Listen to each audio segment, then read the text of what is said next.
Hello everyone, RoseGoldSerpent here and welcome back to the nest. Please ignore my skin, the internet decided it didn't want to work during this particular recording. I went straight back to building / decorating our lovely mega tower today.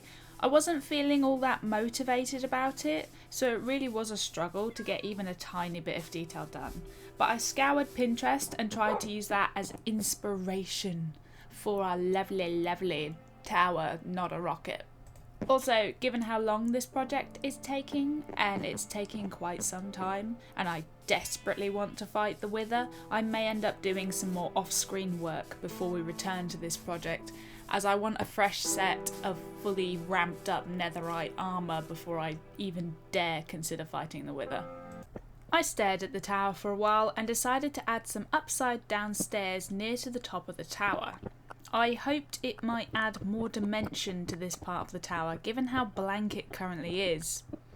I'm not keen on decorating at this height because of the long drop and then sudden stop at the bottom. My netherite armour is holding well, but given how many times I fell today, it's only a matter of time. Well, that made no difference. After that, I decided to add some wooden fence posts to the entrances. I'd seen someone on Pinterest do it to make it look like those great descending doors you see in old castles and on things like Game of Thrones. Very nice. I think that looks quite good actually. Then I realised I'd forgotten to do the external decorations on the other set of windows and had to quickly run and fix that. I also spent a fair bit of time cutting down trees, planting trees, cutting down trees, different kinds of trees. So I've got spruce, oak and birch. I don't like the way birch looks on its own, so if I use it, it will be planks. I made a start on outlining the other large window I wanted on the landing platform. I decided on an oak wood frame for this window. As a lighter wood, I thought it would make a nice contrast, but I think I might strip the wood later to see how that comes out. It looks a bit like a TV screen. You see what I mean? It's just a bit TV-like. Then it was time to mine out said windows and let the natural light in. I really wanted these to be different from the other two windows, but I'm starting to wonder if I shouldn't have just made them the same. There is such a thing as doing too much and trying too hard, and the other windows do look really nice in comparison to this one, I'm afraid. Yeah, I'm really not feeling this TV looking thing. I think it looks kind of bad. I spent some time off cam changing the windows on the landing platform floor so they now all match. It definitely looks better that way. I've also made a start on the roof. I'm adding spruce stairs around the edges to give the traditional roof look. However, I'm leaving spaces between to see how it looks and adding as I go along. I also added some flooring to the entrance. It's just slabs, planks and stairs, but I think it looks quite nice and it adds a little bit of character. Oh look, it's a speed build!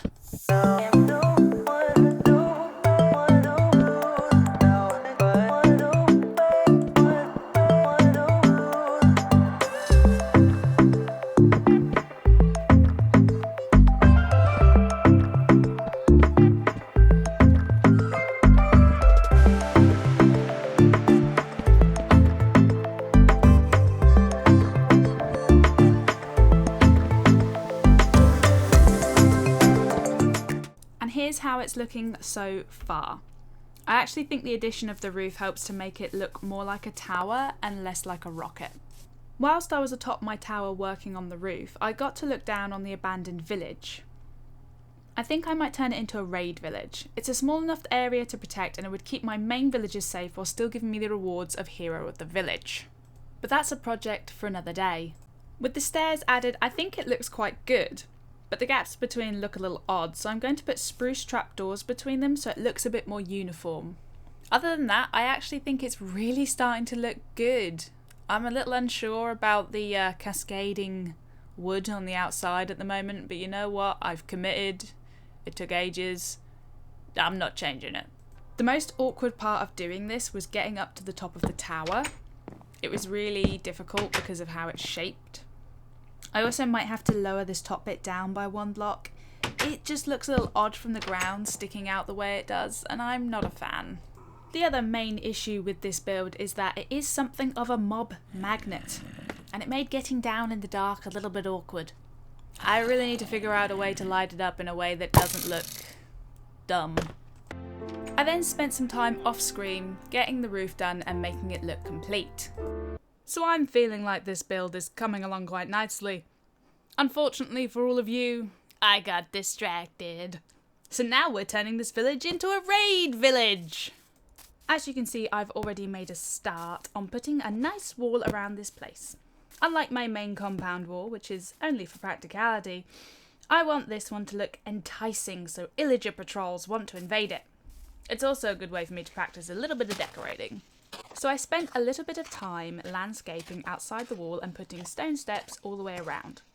After I'd done that, I decided it wasn't tall enough and had to go around and add another block so it reached my desired height. It was then that I headed back down into the mines, because I needed more stone, but also because I wanted more iron for the next part of the build. Also, has anyone noticed that their mines have a whole lot of slimes in them? They're just everywhere. I don't know what to do about it. I also grabbed some spare iron doors I had laying around.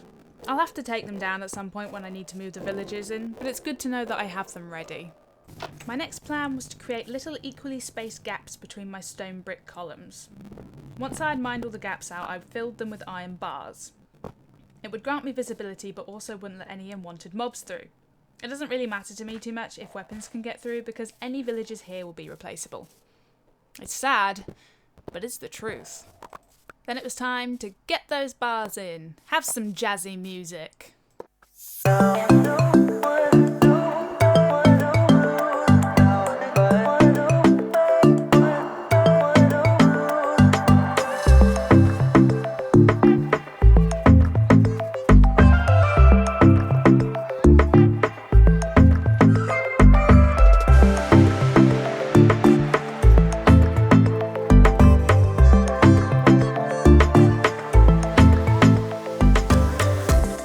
Then I added some steps to make it look all pretty and tang.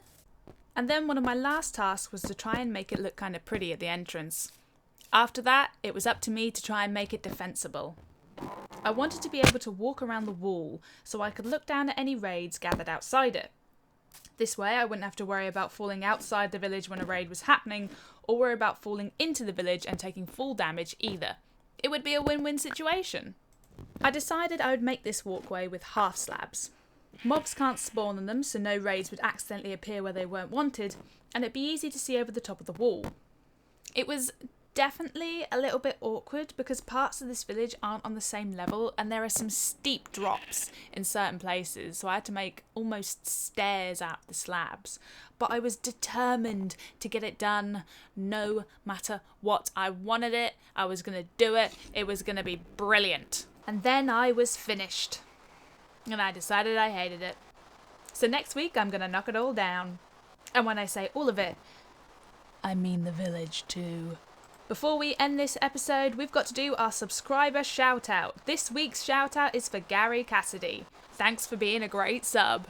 I have been RoseGoldSerpent. Like, subscribe and leave a comment to let me know what you thought, and I will catch you later.